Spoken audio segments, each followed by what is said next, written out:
we measured with the magnetic field of the heart about 5 feet outside the body versus 1 inch outside the head. So then when we're talking about electromagnetic fields, that electrical current thought is an electrical signature. Emotion is a magnetic signature. You get your electromagnetic frequency.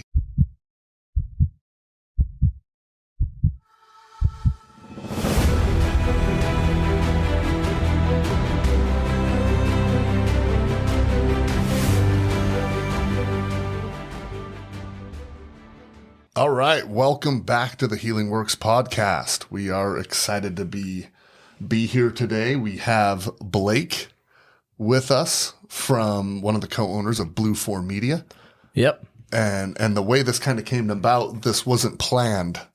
And we were, when him and Mallory came over to our house to talk about setting up podcasts and things like that a couple weeks ago, it was supposed to be like a 30, 45 minute sales call, to come just check it out, check out the space, talk about the podcast and so on and so forth. And they got there at 10:30 and they left at like 4:30. Yeah. Yeah. It was like a 6-hour sales visit, I guess. Yeah. And it's because we have a lot of similar interests and a lot of things in common. And we were just really talking about what we do with Healing Works and about the different applications and Star Wars. And Star Wars. And what else did we talk about? We talked about a lot of Star Wars. Everything. I mean, we went everything from under the sun. Yep. Religion to Star Wars to military to Yep. all the things, all the subjects. It's been cool too because Mal and I, we run Blue 4 Media. This is our studio. We were originally going to put you guys in your own studio. I think that's the plan long term. Right. You guys are going to build that out in the basement or wherever. Yeah. But we were looking at the space you had, and you just have such a big open entryway to your home. We're like, this is like a tabernacle or like an opera house, like an echo Not chamber gonna work sound. for a podcast. Yeah, we got to mellow it out for the sound. So I was like, and then you guys, so we're in St. George, and you guys have a house down here. So right. And you're like, yeah, we go down there. What, you guys come down here, once a month? We tried to once a month. I think this year it's been March, April. Hasn't been quite once a month. Well, March, April, end of May, into June, then August. We skipped July, August, then September, and now into October. So now we have to. Now we're committed. Yeah. We're committed to. But we enjoy coming down here anyway. And you guys have already recorded yesterday with Mal 2 episodes. Yep. So by the time this airs, this will be like 3 or 4 or something, or both, or whatever. That's the plan. Yep. But yeah, I guess we got to talking, and I was just like, everybody we've spoke to, and the people that we've networked with that are in kind of the same industry as you guys are into like, holistic healing and practices and stuff. Like, I just was infatuated with what you guys do. And I think it's because, we speak the same language. We're very on the same page. Yeah. But I just had a ton of questions. And so you guys suggested, like, why don't we just sit let's down? just fire up the mics and let's talk about it. Yeah, and make some because episodes between about the 2 episodes yesterday, we took a little break to go, shake it out and get our thoughts centered. And we started talking to Blake and Mallory again, and it was like 2 hours. It's a 10-minute break. We talked for 2 hours, and we're like, oh, we should have just recorded that. And there were so many good questions and so many different angles that we were talking about. Yeah. What we do in the work and the different applications that we're like, you know what? We had a different plan for tomorrow, but let's have Blake on and let's just not hash it out, but like, let's just talk about it because it was just a great conversation. It was about real world application. And that's what's exciting is that, I've slowly been, exposed to kind of like, energy or the body code, through, some of our other clients. And, it's just been awesome. Like the skepticism is like swept away because I was fed these morsel bite-sized, and it's just making sense to me now. So everything we were saying yesterday, like I'm not anybody unique to have on to talk about this other than just the questions I have, mainly around like veterans and things. Right. And it was perfect. 'Cause that's it. And you're unique. Yeah. Everyone's absolutely. unique. Oh, sure. I mean, like, I'm not uniquely knowledgeable. Like, I couldn't tell you all the code stuff, the stuff you guys are doing, right? Right. So I'm new. I'm a novice in this realm, and so But it's perfect because I think a lot of people are probably in that space, themselves, and like, how does this pertain to me? What could this do for me? Mm-hmm. Especially with trauma and PTSD. So you are perfect. And that's why I want to have you on, to her point, because when we did a corporate presentation last week, in the introduction, I said, this is some material that you may have heard. This is probably a lot of material that you haven't heard. Mm-hmm. Although it was just an hour presentation, it really, to get through all the meat and potatoes, we can do it in an hour, but it's more, it's more formatted for about an hour and a half to 2 hour discussion, to get through all the, stress response and energy and heart frequency and the nervous system and the physiology and the anatomy and the biology behind it. But to Alti's point, I think you're perfect to have on because of you've dipped your toe in the water and you're like, oh, that makes sense. Right. What else can you give me? Right. Exactly. So I think you guys kind of gave me permission just to fire off some questions like an interview. Yeah. First Q&A. Yeah. You guys, you're here to interview us. Or an interrogation, right? Yeah. This is, I got the bright light shining on my face. Exactly. Sweating. This is an interrogation. Mal's the bad cop. She's going to come in. She just pipes in over our headphones like, you're the one that's going to get us water, make us feel comfortable and safe, and then good cop, bad cop. Well, actually, the difference between an interrogation and an interview is that in interrogation you can't leave. Yeah, that's pretty much. You're not free to go anywhere. You're locked up somehow. Can I get a drink? No, sit down. No, exactly. You're going there's nowhere. no good cop. It's just bad cop. But yeah, so you guys kind of already talked in previous episodes about like your personal like journey, how you got here. But like the biggest thing to me is over the last like probably 6 years, I've just been learning more and more about frequency. Like a lot of it was through like conspiracy theories or like technology that the government's been hiding. A lot of people think there's like UFOs with like electromagnetic frequencies, like how the pyramids were built had to do with like frequencies. Unless you subscribe to the fact that like, slave labor built like these extremely precise statues and carvings and pyramids that align with the stars, like maybe, but it makes more sense to me that there was some level of understanding that they had about frequencies. And then you look into Nikola Tesla and his work and like, everything that he did had a frequency. And then you look at our frequency drained, or, what do they call it? It's like a frequency polluted world. Like, look at all the Wi-Fi, the signals that we have, the radio transmissions. Everything's just humming, right? Like 5G, all that stuff. You put that next to your head while you sleep, like, it does weird stuff. So why frequency? Why is frequency like so important to us as humans? Go for it, Mr. Am I taking Science. it? You're taking it? Yep, you're I'm taking up. it. This is all you. Yeah, perfect. So everything, like you bring up Nikola Tesla, and one of his most famous quote is, if you want to understand the earth, the universe, sorry, excuse me. If you want to understand the universe, think in terms of frequency, vibration, and energy. Yeah. Those may have been out of order, so don't nitpick.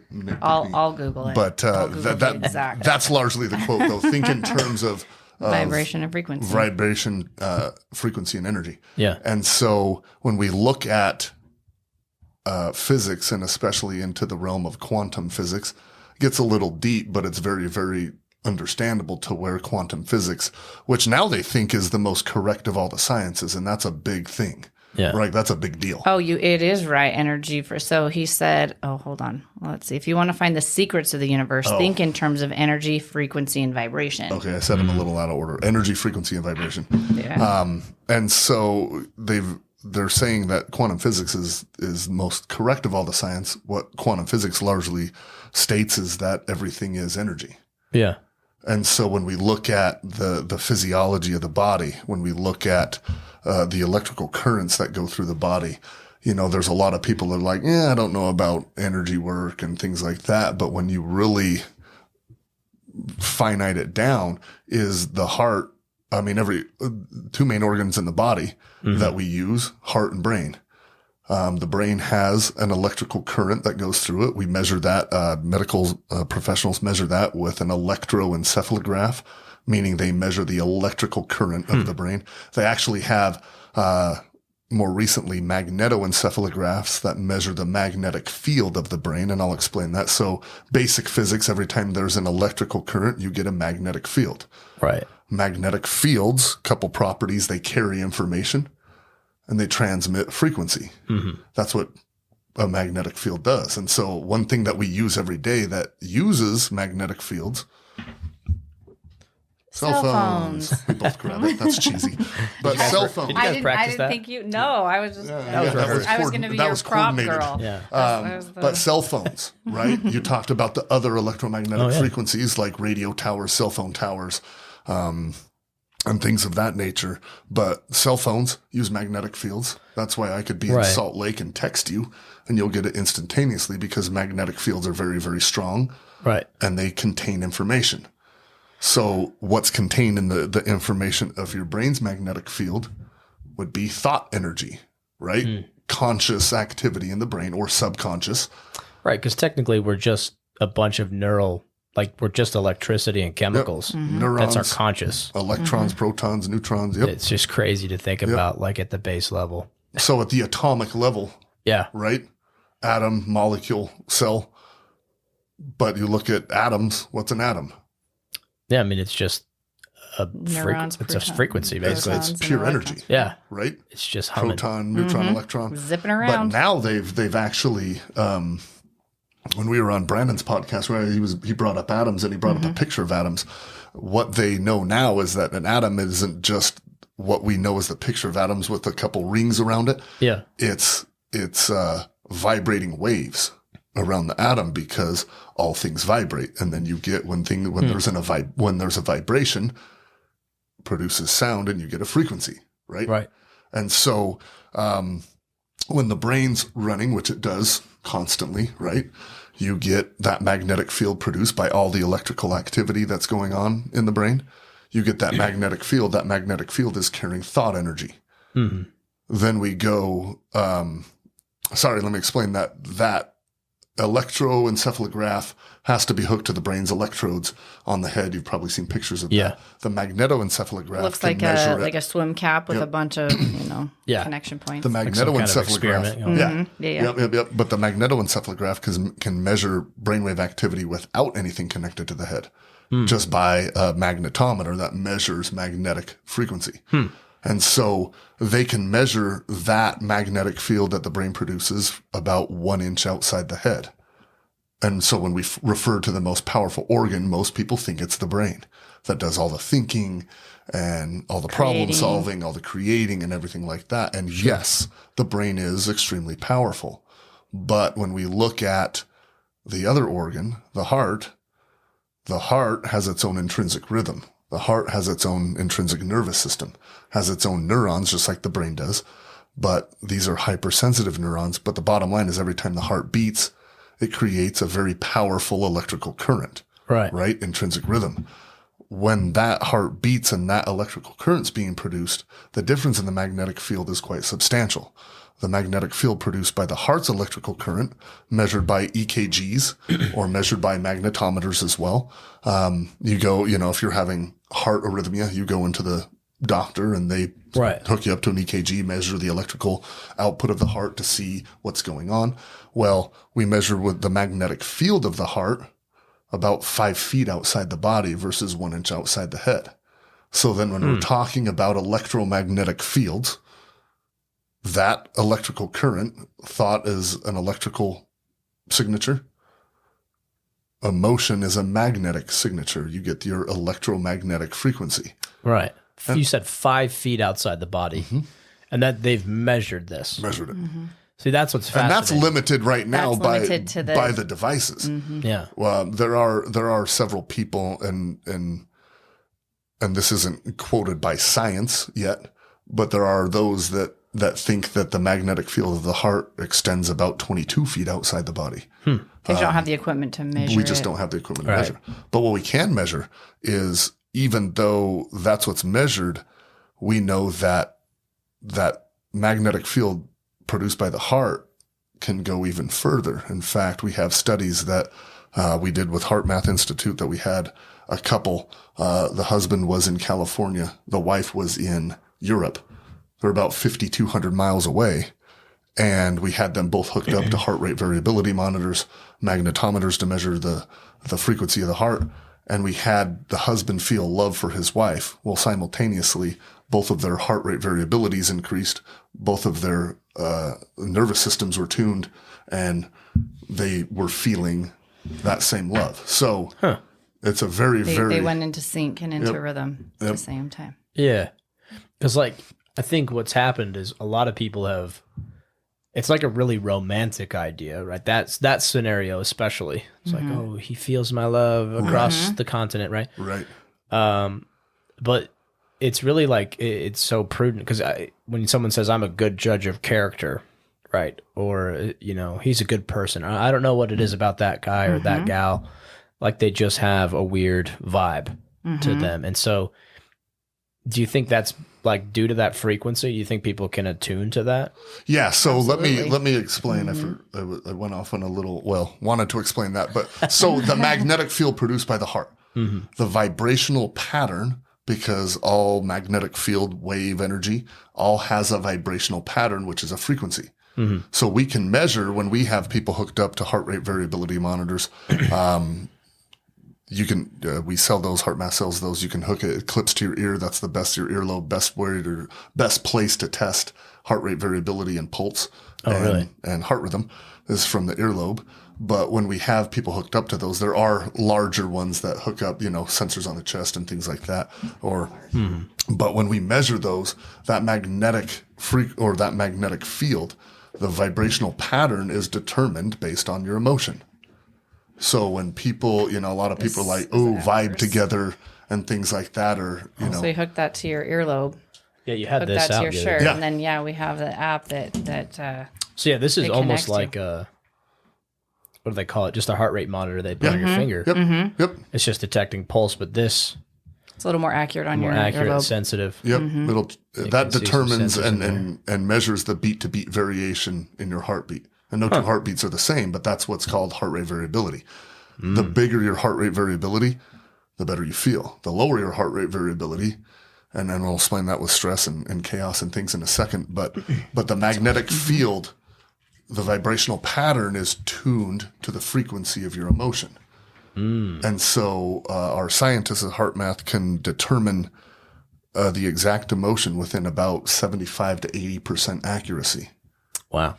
Just judging off of heart rate variability. They can say, that's frustration. The rhythm of the heart. Yeah, that's frustration. That's anger. That's worry. That's sadness. It's like a seismograph then. Because they can be like, that's a 4.4 or whatever. It's almost that same metric. They can kind of dial it in. Yep. And they probably have like a huge database. Yes. Of how do they do that? They they make someone roll around on an ant farm or something. And stress them out. Yeah, stress them out. Freak them out. And then no, a lot of the times they just instruct people, because when you're hooked up, and this is the heart coherent practice that we teach, but when you're hooked up to your heart rate variability monitor, you can watch it live on your phone. It's an Inner Balance app that you download. And I can say, because the brain doesn't understand the negative. So if I say, Blake, don't think about chaos, and then you're going to think about chaos. Yeah. And immediately, as soon as your thought strays, and as soon as your emotional pattern shifts and starts creating thoughts of chaos, you'll watch on your heart rate variability and it'll drop in the moment. It's real time. I legitimately was in a session the other day that a client that has the monitor, and she told me, she said, I was in coherence, and it's red, blue, or green. Green's high coherence. And she goes, I literally was, doing my my practice of thinking and creating. And I had a thought of, if my sister saw me doing this, what would she think? Because she doesn't believe in energy work or, this kind of stuff. Boom, it immediately dropped. And you can measure it. Yeah. So if we were all hooked up to these monitors measuring our emotional state and all the thoughts that we have all day long, which is like, what, 50 to 70,000 thoughts a day. And then you connect an emotion to that. You start to realize, no wonder why we're tired at the end of the day, because we are exhausted with the emotions that we felt that are connected to the thoughts that we have all day long. So if you don't know how to manage that, it could get out of control really quick, which is why so many people are suffering emotionally these days. And to finish that question, like you walk into a room and you can kind of feel like no one has to even say anything. I mean, or like a dog can pick up on somebody's intentions, like a canine unit or something. If it's a bad dude, dogs barking and freaking out because dogs largely lead with their heart. And dogs don't have the prefrontal cortex that we do for creative thought. So they have to obey the laws of nature. So they're picking up on vibrational frequency. Yep. I've heard so they're tuned into that. I'm sure it would vary with breed, but I've heard people say like they don't know like all the functions of a dog's nose yet. Mm-hmm. Yep. And that's kind of snout.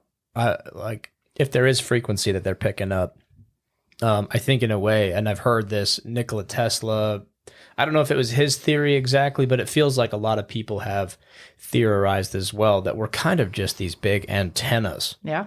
Like our whole body is like an antenna, or it's emitting a frequency. So it's kind of like a transmitter, I guess, in that regard. So the heart's magnetic field is very, very powerful. Yeah. In fact, the heart's magnetic field can sense things up to about 2 seconds before the brain even knows what's going on. That's why if you walk into a room or you're walking down an alley or you're driving down the same street you've driven down your whole, for 10 years. Or people say, and you start going slower. You start going slower. Right. You get a reaction because the heart sends those signals to the brain. Brain transmits them to the body in lightning fast speeds. And you get hair raising on your arm. You get the chills and you slow down. And then all of a sudden a kid darts out in front of the road. That's your heart's magnetic field detecting in the environment dangers and such, transmitting them back. Right. And for the mothers that are listening in, we call that mother's intuition. Right. Right. Mother can sense if her children are in danger. Mm-hmm. In science, we call it non-local intuition, but the heart's sensitivity in its magnetic field, very, very powerful. And you get that in sync with the brain in a heart-brain coherent state.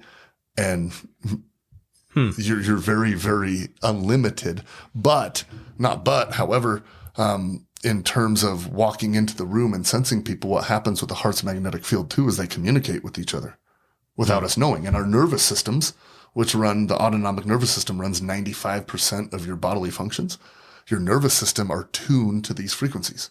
That's why it's called striking a nerve. There's verbiage in our language to suggest, right? You can cut the tension in the room with a knife. Yeah, the straw that broke the camel's back or striking a nerve. My heart sank. My heart sank. Yep. Yeah. Oh, my heart. Like the old ladies. Like, oh, my heart. Oh, my heart. Yep. Yeah. Heartache right there. Yeah. Heartache. Yeah. I mean, you look at medical terminology, heartbreak syndrome.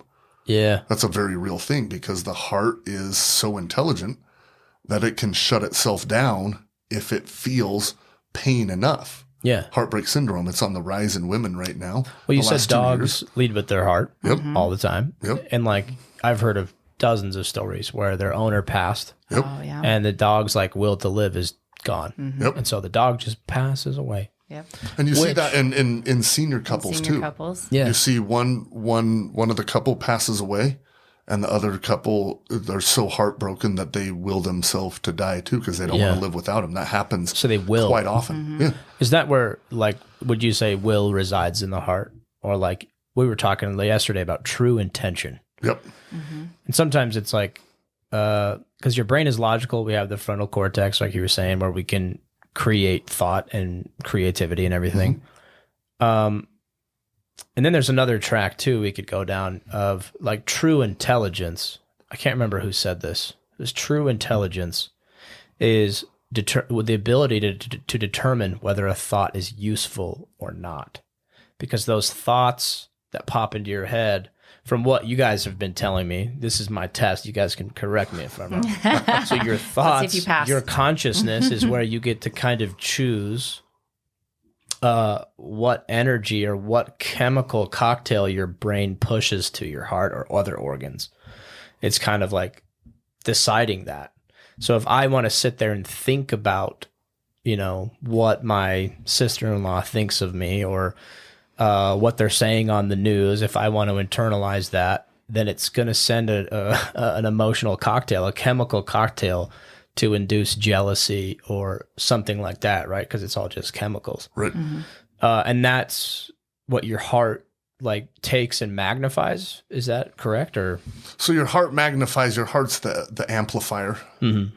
But largely what happens is the brain, very intelligent, brain's connected to the body through neural pathways. Mm-hmm. And this is what we were discussing yesterday, to your point. Yeah. Those neural pathways, 90% of them are afferent, meaning ascending from the heart to the brain through the vagus nerves. Yeah. The vagus nerves and through the front carotid arteries, mainly through the parasympathetic branch. Up the neck. Yep, up the neck, from the heart up the neck into the brain stems, and then they split off at the brain stem and go to, the amygdalas, which are your emotional processing centers, 2 of them, both sides of the brain, base of the brain. Then from the amygdalas, travel up neural pathways to the thalamus. Yeah. The thalamus is responsible for conducting the electrical activity. Yeah. If the thalamus, and you can show them that graphic, but if the amygdalas are sensing chaotic heart rate variability from the heart, because the heart senses things first before the brain does. So if the heart senses something in the environment, like you're upset with your sister-in-law or whatever, so the heart starts transmitting a very incoherent heart rhythm pattern. Right. That heart rhythm pattern's transmitted up through the neural pathways, and that neural signal hits those amygdalas. The amygdalas are the emotional processing centers. Right. If those amygdalas are sensing a very chaotic heart rhythm pattern, those amygdalas largely determine your neural baseline. Mm-hmm. So whatever feelings or emotions you're feeling most of the time is going to determine your neural baseline. We'll get into that in a minute. But when that signal is chaotic, that thalamus, when it goes from the amygdalas up those neural pathways to the thalamus cannot conduct the electrical activity of the brain. And you can visualize it as a very erratic lightning storm.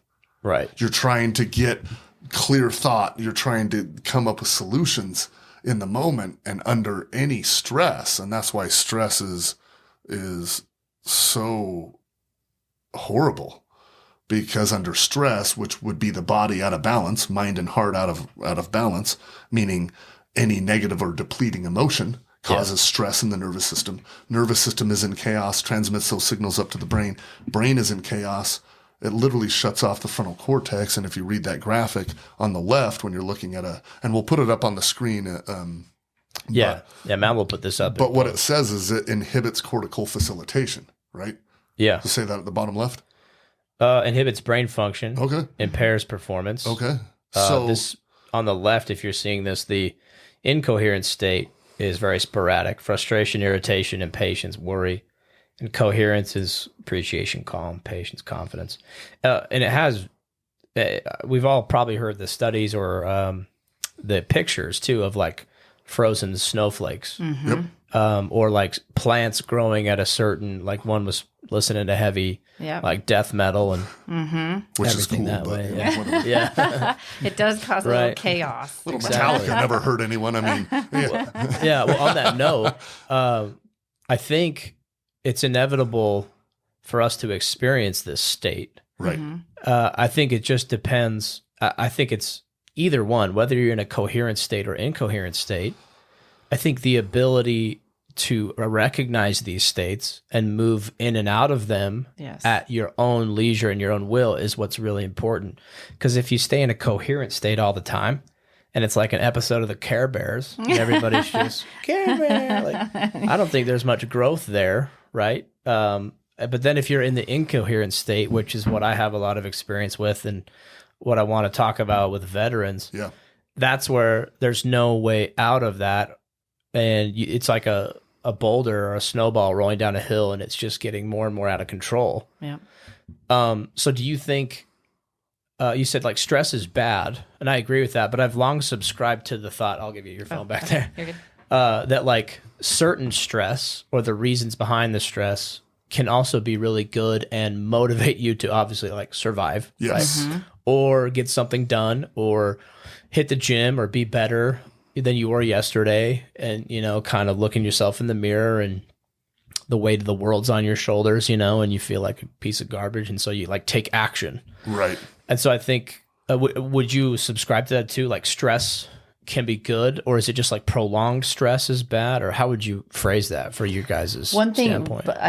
Before we get into that really fast that I wanted to finish that thought of is we are the only life form that can regulate our emotional state, that can move in and out of those states by choice. Yep. So that's really important to understand that does that do come with our that intelligence? Like we can recognize due to the frontal cortex. Yeah. We're the only mammal on the planet. Like, you know, dolphins' brains are studied very, very large, but our frontal cortex is 40% of our brain, which is the largest in all mammals on the planet, giving us the ability to self-regulate if we choose. If we choose. So the biggest, you know, it's not that, I think that's not a matter of people not wanting to. I think it's a matter of them not knowing how to access that, how to flip that switch. And they try all the things, right? Like they try to read the books on how to do it. Okay, if I just change my mindset, if I just think these other thoughts, if I breathe in this way, or if I do this or that, you know, and that switch is not flipping, and then they get frustrated and then just, you know, default back to, I guess life is just a grind. I got to figure out how to deal with it. I got to cope with this. I've got to escape it when I can, live for the weekend, you know, whatever, go to activities and events to get my mind. Yes. Live for the escape, because I love that stuff, but which is great. But when you do that to enhance what you're already doing, and you know how to flip that switch, that's the power that we have as, you know, human beings, to be able to do that, to live really lives of enjoyment, you know? And so you're saying there's just a lot of ignorance about this science. It's kind of newer science, right? I mean, a lot of it.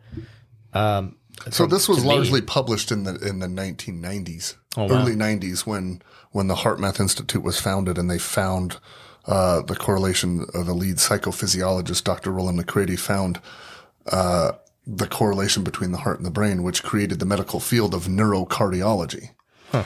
But when you look meaning the study of neurons in the heart, this isn't mainstream stuff, because if people can regulate their emotions and their state of being, they don't need medications. Yep. They don't need, you know, it's free. It doesn't generate revenue. I mean, you know, people pay us for our time to teach them this stuff, or, you know, but like, we're not going to become multi-billionaires for selling It's not a big pharma pursuit. Right. Okay. Right. You said it, not me. Yeah. But you know, if that's really but really, I mean, if that's what people are looking to do, right? And they turn to those options because that's there's all nowhere else to go. Yeah. Oh, totally. And so we've got to deal with the symptoms of it at a minimum. And I totally can appreciate that. It's like, you know, they're desperate for relief of the way that they feel. Right. It's just not a long-term plan on getting on top of it. You're dealing with the symptoms, and in the meantime, your body's still,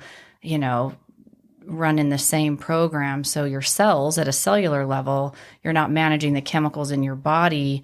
You're just doing it in a different way to block the way that you're perceiving things, so that it, you know, you're not feeling the chemical response in the body, but it's still happening. It's such like an artificial solution when you take a pill or something. Well, it's a neural inhibitor. Yeah. Mm-hmm. Like, it doesn't have properties that are enhancing the immune system or enhancing your neurological functions. Mainly, they're neural blockers, so you're just numb. So you don't. So if it. if they're neural blockers, then your brain isn't as much in chaos, because you're not feeling the effects of it, right? But like we said, chemically, it's still happening in the body, and your cells are still being downregulated because of the chemicals of stress that are still going on in the body. Sure. So like Mal and I have been talking because we've been bumping into a ton of holistic practitioners, and we've had some issues that we've dealt with for years. Mm-hmm. With certain things. And so it's like we've been trained as a society in Western medicine to seek out an instant solution. And that's I don't think you guys are anti-medicine. I mean, no, it's there. It's done some wonderful things, but I think absolutely in this subscription or prescription medicine, like happy world that we're in, especially with the whole, the whole vaccine thing and the whole, what do you call that? COVID. What do we call that? Pandemic. Thank you. I wanted to say procrastination. The word is not coming. Maybe. Whatever. But yeah, it's just kind of been, a lot of people are pulling back the curtain and they're seeing the ankles of the Wizard of Oz and they're like, maybe they don't have our best intentions. Maybe health is more of a personal responsibility and a personal journey. So people are looking into alternatives. And then you guys hit the scene, or this stuff from the 90s starts, I don't know, it feels like it's getting bigger. Maybe it's because I've become aware of it. But Mal and I were talking about that. It's just such a quick fix for medications. I think they have their place, of course, but it's like, we just want the quick fix. I don't want to change my lifestyle. I don't want to work on my disciplines. I don't want to work on XYZ that would really change my life. I just want something to ease the symptoms so I can take the kids to school and get the deadlines met at work and come home and watch Netflix and do it all over again the next day. Right. It's like a Band-Aid, really.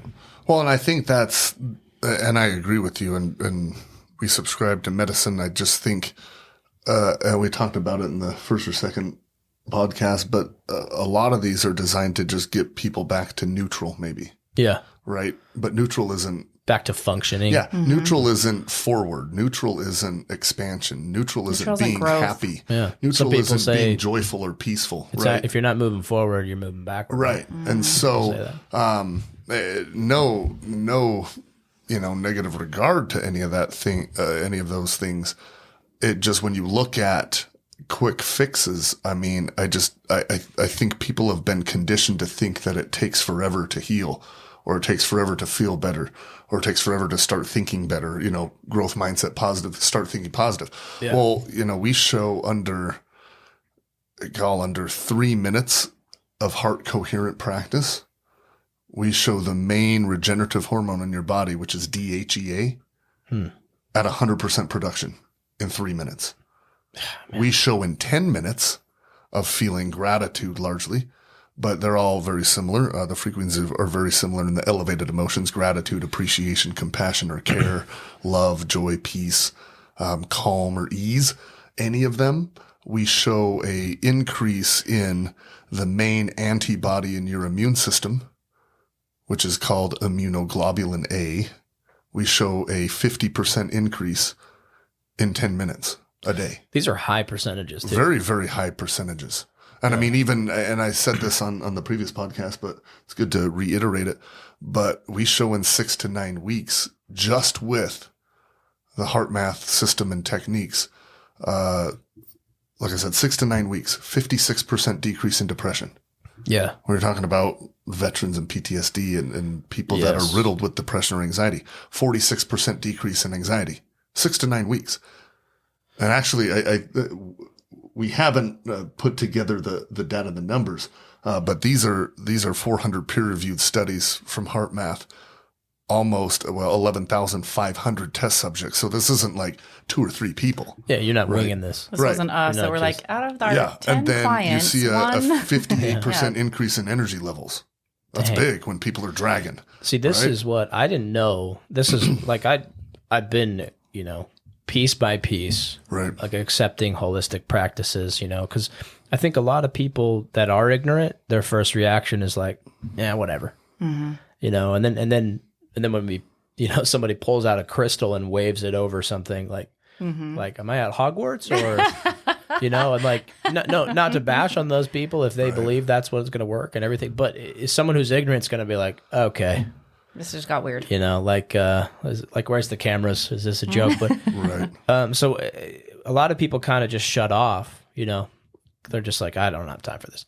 But the more you know about it, you're like, okay, I'm starting to get kind of eased into this. And then you meet Kevin and Alti here. if you guys are watching this, and they just smack you in the face with all this science and facts. That's what really grabs me. Like, because I love science fiction. I love real science. Right. I like watching what Elon Musk's doing, and you know, I'm not the most tech savvy guy, but I'd like to think I'm up there with some people. All Kevin had to do was related to Star Wars, and you were sold. I mean, I don't know. Right? Your command center is pretty legit. That's good. Yeah, we're there. I mean, Mal's done a great job with this studio too. We're just thrilled to have you guys, because we just think your message is awesome. And not to say our other clients aren't either. Like they just asked me to be on here, so you guys can ask me to be on too. Sorry, you know, hint. Hey, we can all do it together. Right. Let's just all come in here once, and we're all here to support each other. Exactly, you know? But like everybody that's preaching something similar to this, like look at the successful businessmen with their Instagram. You know, like you got Grant Cardone, a billionaire, Andy Frisella. Bradley, like all these people, and they're all talking about this mental discipline, this like business mindset and discipline that changes your life, how you start, how you kick addictions and everything. Right. The real foundation of this that's backed by science, the stuff that they're not talking about, the stuff that they can't link and explain, they can, and a lot of them do very well explaining it, I should say that, but this is it. This is what they're talking about. Yes. Is being at peace with yourself, like having a schedule and a process that like maximizes your productivity and your creativity. Yes. And you guys were saying, I guess you guys could talk about like adrenaline and those states, right? The sympathetic nervous system. Yeah. And then being in heart coherence and how that enables healing, right? It enables being creative. Like that's how these guys have become billionaires. Would you agree with that? It's like, yes, that's how they've tapped into something, some personal disciplines of the thought, right? And then whether or not they're doing exactly what you're doing, they've been able to tap into something similar. Is that a fair statement? Yeah, they're tapping into the flow state, right? Yeah. And a lot of people get there by sheer hard work and determination. We're just saying there's a more effective way of doing it. Right. Or an easier way of doing it. Or a way that you're healing along the way to that place. Because I think as you're saying that, and I'm thinking about so many people that I know that have done like 75 hard and gone through those mental challenges, I think what ultimately I think they're looking for is that sense of accomplishment, to find that peace and that wholeness within themselves. That's what I mean, unless I'm missing something, you know, that's what I think that's. And so I appreciate growth. Those efforts of wholeness. Yes. Yeah. I appreciate the efforts of doing it through action, which I think it takes action. But I think there's also an element to it of being in your heart's desire too, and like accessing the power of your heart while coupling that with that mental fortitude and action behind it. And it's even more powerful because you're doing it.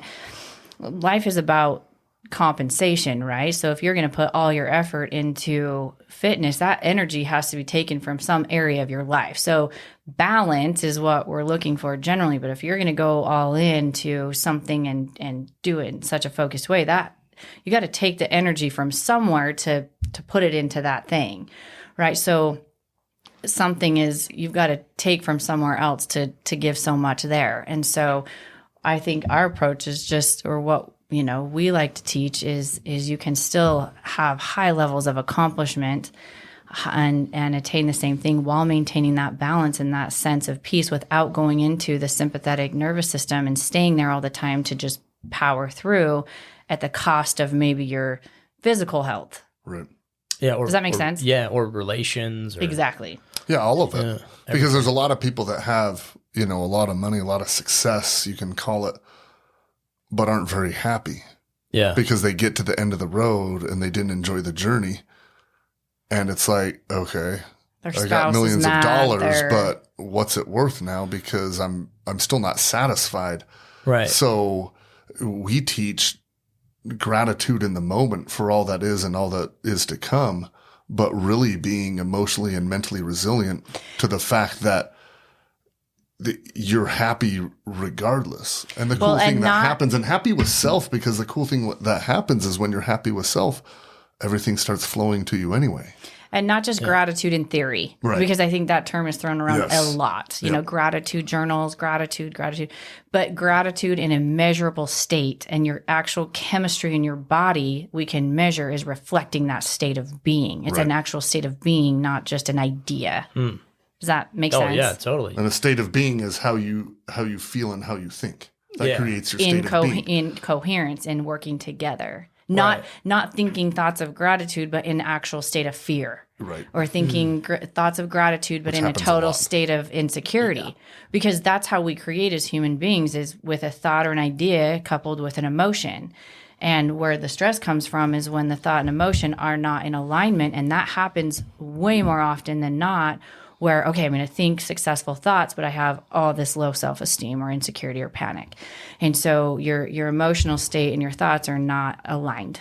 Yeah. And so we teach you the techniques on how to align that emotional state and couple those, which takes you into higher levels of conscious awareness and actually is very healing for the body on a chemical level. And your cells actually expand. And you are in a state of growth, and your electromagnetic field expands instead of being in a state of stress and defensiveness and protection. Yeah, that makes so much sense. Sorry, go ahead. And speaking to that, I wanted to, we'd probably come back to it, but stress, short-term versus long-term. Yeah. Right? You brought up a couple minutes ago, like, you know, is it okay? You said it's horrible. Well, I largely generalize, and that's why that's why it's good that you said that. Right. Because stress overall for sustained period of times is not good. When it's adaptive stress, meaning adapting in the moment to run away from a threat, you know. Yeah. Handle something in the moment, you know. So what happens is when the heart sends those signals to the brain of, okay, we're scared, we're in fear, which is peddled a lot. There's a lot of fear that's peddled. Oh yeah. But when we're in fear, which is, I mean, there's really only love and fear, and the other emotions are subset frequencies of those two main emotions. Okay. But under fear, I could be frustrated, I could be worried, I could be scared, I could, you know. Yeah. What are you frustrated? You're usually frustrated or worried because you fear an outcome. Yes. Right. Or angry.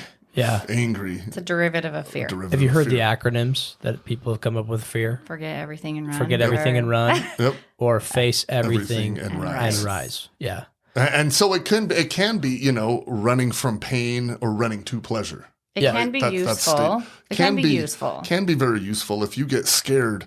You know, a lot of people get a medical scare of like, hey, you keep eating like this or you keep not exercising, you're going to die. And it's like, oh, crap. And okay. Then the fear pushes them to, shift.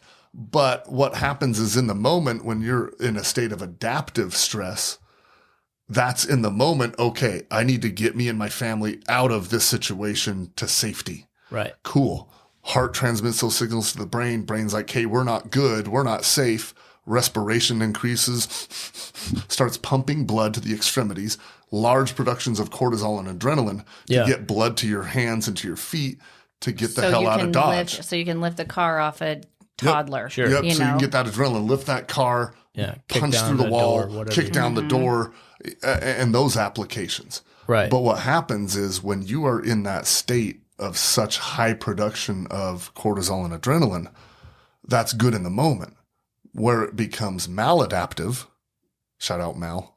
Maladaptive. Not Mallory adaptive. Yeah, not Mallory adaptive. But maladaptive is when you sustain that for longer periods of time than you need it.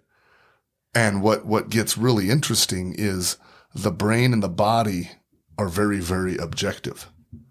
So when we start talking about PTSD and things like that, when you recall fear from the past because of what you're feeling in the moment, it gets very, very amplified, and the brain and the body don't know the difference between now or 10 years ago. Right. And it feels that fear by thought alone, and we drive that cortisol and adrenaline. And when we look at the state of stress, it used to be about 70% we operated on average in stress. It's now about 78%. according to specific clinics and things like that. Like that's at like but you're talking level? Between 70 and 78% of the day average we operate from stress. Just stress. Well, under stress, what happens is you get that cortical inhibition, meaning your frontal cortex is turned off because it can't process the emotion in the moment. So not only are you not thinking clearly, you're not, you don't have positive thoughts, you don't have, it's chaos, helpful thoughts, but it's chaos. So you're going off your subconscious programs, which is everything you've done in the past, which isn't going to get you to anywhere you want to go, right? Exactly. It's going to keep you in the same place. But then that production of cortisol and adrenaline, what we know with cortisol is in the moment it's good. Adrenaline in the moment it's good, but cortisol downregulates cells. And then, and if your cells are getting down-regulated all the time, and you have this, I envision society like hooked up to a slow drip IV of just fear all the time. Yes. And so what you're saying is that we're not getting rid of the fear, or we're not having that adaptive stress, like you said. That's like, it's good in the moment when a bear's coming at you, or our ancestors running from a saber-toothed tiger. Or bees. Right? Yeah, bees. Yeah, the bees. People are afraid of bees. Yeah, that's true. And so, that stress that hits you is good. And then also, usually there's an activity to survive that burns off all of that, the cortical levels, the adrenaline. It just burns it out of your system. And so when we look at society, largely obese, not exercising, right? And then we're just on this slow drip of fear all day, every day. And then everywhere we look, it's at our phones. It's, the frequencies are in the air like we talked about. So we're already kind of fighting that. And then all the content that we consume, all the things that it's just constant fear. And so I not to bag on my dad, but he's very aware of like preparedness and being a prepper. Yeah. But not extreme, but he called me a while ago and he's like, "Hey, I think I'm going to get a radiation suit in case of nuclear fallout." And I was like, "Cool," and in the past I've been so sharp with my dad. Just to make fun of him. I'm like, yeah, you're stupid, because this weird thing happens, when you become an adult and then all of a sudden you look eye to eye with your parents and you're like, I'm at the same level. Like, I'm not your kid. It's weird.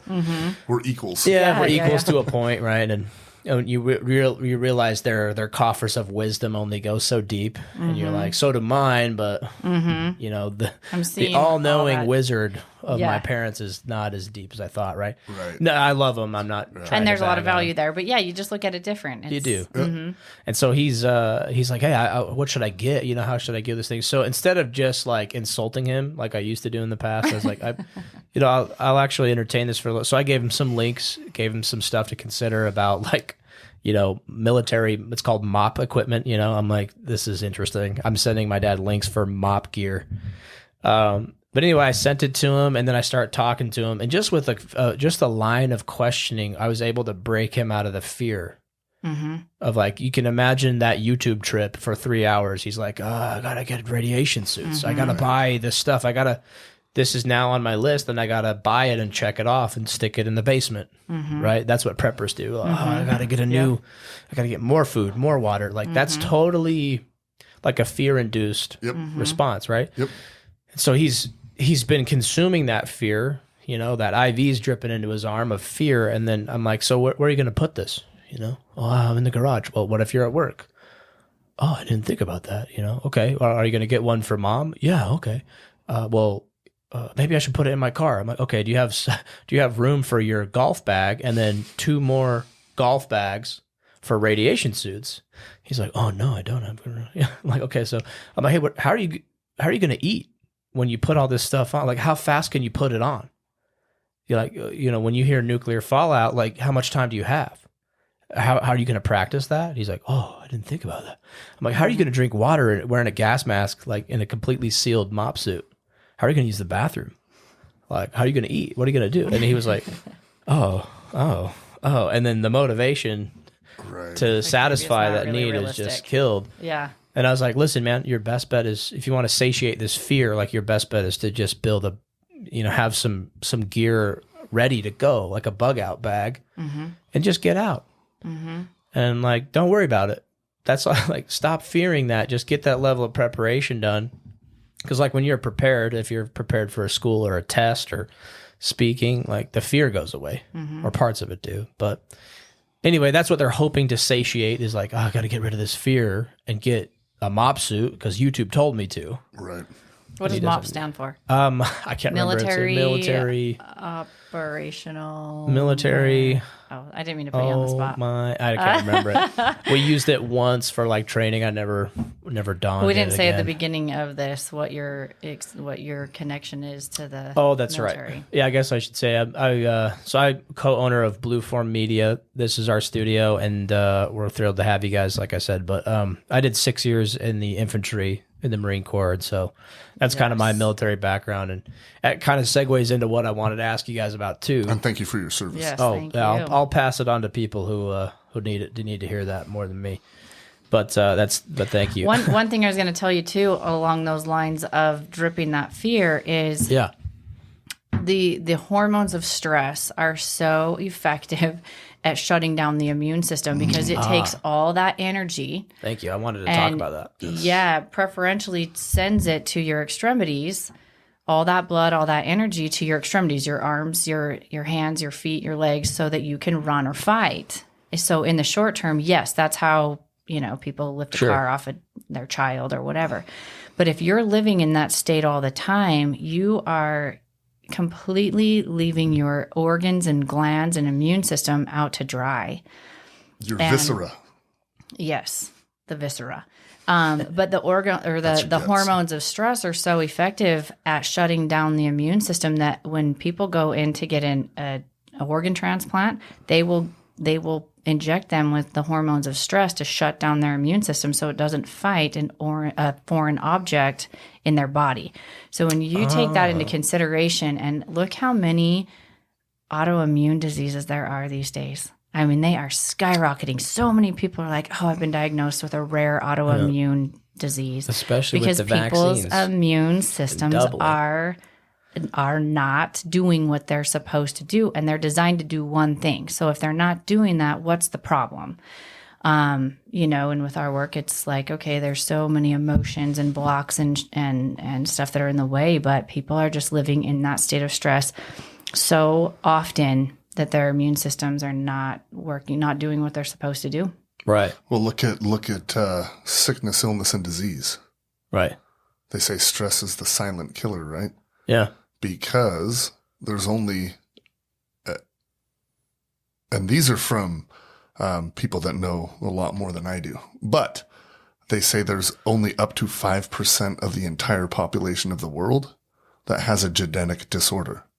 Like our daughter has cystic fibrosis. That's a pulmonary and digestive genetic disorder. Disease. Meaning so there's faulty proteins in her genes that create, her genes and her cells don't create, was it sodium chloride? Mm-hmm. There's a faulty transport of sodium chloride in the cells. So like the secretions in the body, instead of being, slippery and things kind of just working and sliding along, it gets gummed up and is real sticky and thick. Yep. And so like the inside of their lungs can be like a spider web. So then they're really prone to respiratory illness, and their pancreas doesn't release digestive enzymes because it gets gummed up. So then you're not digesting your food, and your liver is compromised. Your reproductive organs are compromised. And so on a cellular level, she inherited, that is a genetic disease but that's only makes up like 5% of sickness, illness, and disease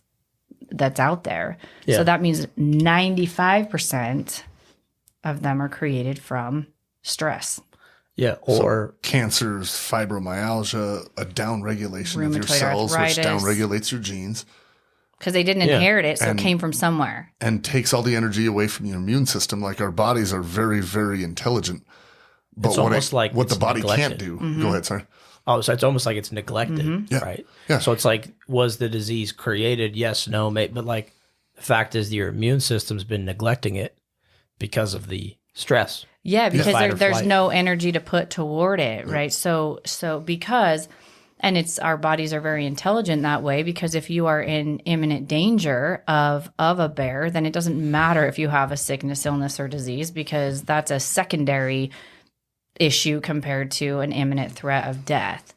And so your body, you can't split energy. So you've got to either be in the sympathetic nervous system where you're in fight or flight and you're fighting or running for your life, or you're in the parasympathetic where you're resting and digesting and relaxing and your immune system is working. It's one or the other. The light switch is either on or it is off. And so if, that's not a time to grow and repair and heal if you are in danger. Yep. Makes sense. So we create that with our thoughts and our perceptions of our environment.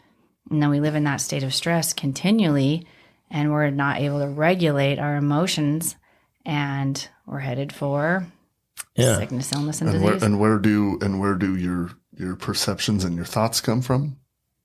Your heart rhythms, your emotional states, because emotions are far more powerful than thoughts. Emotions drive physiology in the body. And it's such a complex system that, thought, emotion, thought, it all happens very, very quickly. But largely the organ that regulates everything and is the most powerful is the heart, because it's the only organ that can think and feel. Right. A feeling is a verb or an emotion in action. Yeah. It's a combination of emotion and thought. Yeah. Because if I feel love, the emotion is love, but the thought is also love. So that's creating that feeling, that motion of that energy. That's interesting. And that thought. Yeah, and then there's the whole track of like mental disciplines. Mm-hmm. I think this is my understanding that just occurred to me, is your mental disciplines are actually like congruent with your heart too. Mm-hmm. It's just keeping your emotions in check is a way to saying control your heart rhythm. Right. Or just be able to recognize it. Like, I'm feeling anger right now. Why? Oh, this isn't going to serve me. And then it goes away. Right. It's like stopping that process so you can stay in, what is it? You're congruent? Coherent. Excuse me. The coherent heart state is what you want to be, right? Could be congruent too, because heart rhythms, when you're in a coherent state, your heart rhythms are congruent to your brainwaves. Oh, okay. So they're working together. It is a facilitative state where your heart rhythms are facilitating higher brainwave order. Yeah. Because what happens under stress is when you sense stress in your environment, then you feel that emotion come on of anger, frustration, worry, panic, terror. Yeah. The heart rhythms go incoherent, meaning out of rhythm, and they're chaotic. Then nervous system is chaotic, and then brainwave patterns are chaotic, and your body's in a state of chaos, literally. Yes. And then is the high production of cortisol, adrenaline. And what gets dangerous is that we look at the statistics on average, and that most people are having a cortisol production for about 12 hours a day. Yeah. Well, that's most of the waking hours, That's right? that IV cocktail. Yeah. And so what happens is if I'm in a state of peace and someone comes into my environment and says some words that I don't like, or, pushes me, or there's things that don't go well with work, what happens is it's not just this slight shift in the body physiologically. It is the shift in the body. The body shifts and produces 1,400 different bio and neurochemicals, mainly cortisol and adrenaline, that just start flooding the body and flooding the cells, flooding the nervous system. So it's not this like, oh yeah, it's just this slight production. Yeah, it's not like, oh, you could be in this state or the state and whatever. Not a big deal. Yeah, it is a massive chemical shift that happens in the body with every emotion that you feel. Right. And so you go from peace to frustration. It's a 1,400 biochemical and neurochemical shift, mainly cortisol and adrenaline. But if you go to like high anger, like you just get pissed off, just like so angry. We show that it takes at least 7 hours for the nervous system to calm down. So in that 7 hours, are you able to create? No. Are you able to problem solve for life? And that's why you got to take the day off. That's why you got to walk around. Yeah. That's why you got to go work out. Right. You got to get that out of your system. Right. Yeah. That's why the normal like things people do after, like, I watch family or friends and they would see some political view, then they're just like, I can't believe that. And they would just be Like all of a sudden, my mom's just doing the dishes like crazy. Yeah. You know, she's like sleeping, and we're like, "Oh, mom's mad," you know, because she's vacuuming vigorously. You know, so she's trying to burn off all the chemicals of stress. That makes so much sense. So, here's a question for you: are we like, if this is happening at a subconscious level? Yes. Are we a slave to that? Is it just like obviously to some degree we're the products of our environment? Yep. But you said humans in the beginning. You said humans, we have a large frontal cortex, and so we're probably the only mammals or beings on the planet that can actually control this. Yep. So, like, what does someone do? How do we? So why don't we? Yeah. How do we? Yeah. Why don't we? And how do we? Yeah. And I'm glad you're asking that, because that's one of the main points of us launching this podcast. Don't tap on the shoulder or the table. Yeah. It will make it. Sorry. But that's one of the main points, as we explained yesterday. We want this to be somewhere where you learn the application. And we'll have places that everyone that's listening can go to experience the application. And you guys, that's where you're starting Raise Your Vibration. Mm-hmm. You guys mentioned that. Yes. I wanted you guys to talk about that. I'm sure you did too. But yeah, what is that exactly? Because I'm still missing some pieces on it. So you guys, you're teaching people the application of this. So to kind of, is it reprogramming your subconscious a little bit? I'm very, very glad that you brought this up, because I don't know if we would have. That wasn't scripted. I don't know if we would have brought this up for several more podcasts, which is very, very important. So, right. And the reason I do bring it up is because I want to dive into how the military trains a soldiers or a Marine, or a special operator, whoever trains their subconscious for stress inoculation. Yes. Mm-hmm. And it's a subconscious response that you can get really comfortable in, and we've talked about a neural baseline for that. Yep. So I'm interested because I've seen it happen. I've experienced it. I have friends who have been stuck in that subconscious neural baseline that's so high they can't see a way out, and so they end their life. Yes. So that's what I want to talk about: is how can you control that? How do you get out of that subconscious? So let's go subconscious then. So yes, subconscious programs. So this is where the information is important, because it's important on everything, but subconscious programs. So the subconscious runs 95 to 99% of thinking, habits, and everything you do in a day. Your behavior, your response. So when we look at why we don't shift out of frustration or anger, because we have that, prefrontal cortex and we're able to do that, why don't we, or how do we? Is if we're only consciously aware from 1 to 5% of the day, that's why. That's the why, right? Because most people are on autopilot.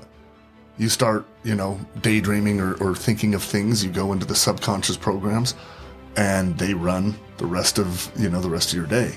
Right. And so what happens is that I was just going to say it's your operating system. Yep. And your behavior matches the program. Like iOS.